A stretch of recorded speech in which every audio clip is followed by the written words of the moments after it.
ஐயனார் துணை சிறையில் அடுத்து வர எபிசோடில் பல்லவனை எப்படியாவது மாற்றிடணும் அப்படின்னு சொல்லிட்டு நிலா இருந்துட்டு பல்லவனை கூட்டிக்கிட்டு கோயிலுக்கு போகிறாங்க. ஏன் பல்லவன் இப்படி மாறிட்டு, உங்கள் அப்பா மேலே உனக்கு என்ன அவ்வளோ வெறுப்பு? இந்த ஊர்க்காரங்க சொல்கிறது எல்லாம் உண்மை.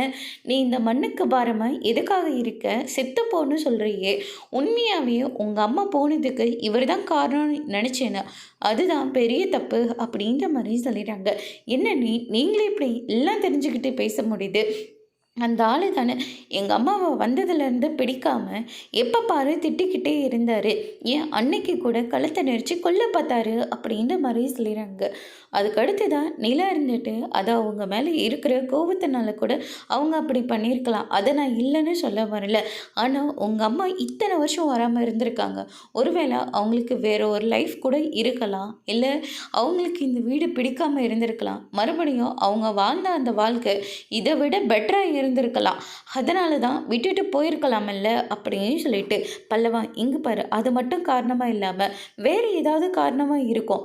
ஆனால் எல்லாத்துக்கும் உங்கள் அப்பாவை குறை சொல்கிறதுல என்ன நியாயம் இருக்குது?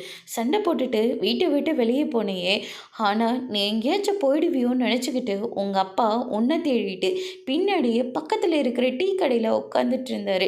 நீ எப்போ வீட்டுக்கு வந்தியோ அப்போ தான் அவரும் வீட்டுக்கு வந்தார். இனிமேலாவது புரிஞ்சுக்கோ, அவர் உன் மேலே ரொம்ப பாசமாக இருக்கார். அது அவர் பாசத்தை வெளிக்காட்ட மாட்டேன்றாரு. அது மட்டும்தான் உண்மை. பாண்டிக்கு ஒன்றுன உடனே 10,000 ரூபாய் தூக்கி கொடுத்தாரு. இப்படி வீட்டில் இருக்கிறவங்களுக்கு ஒவ்வொன்றுனா அவர் துடிச்சு போகிறாரு.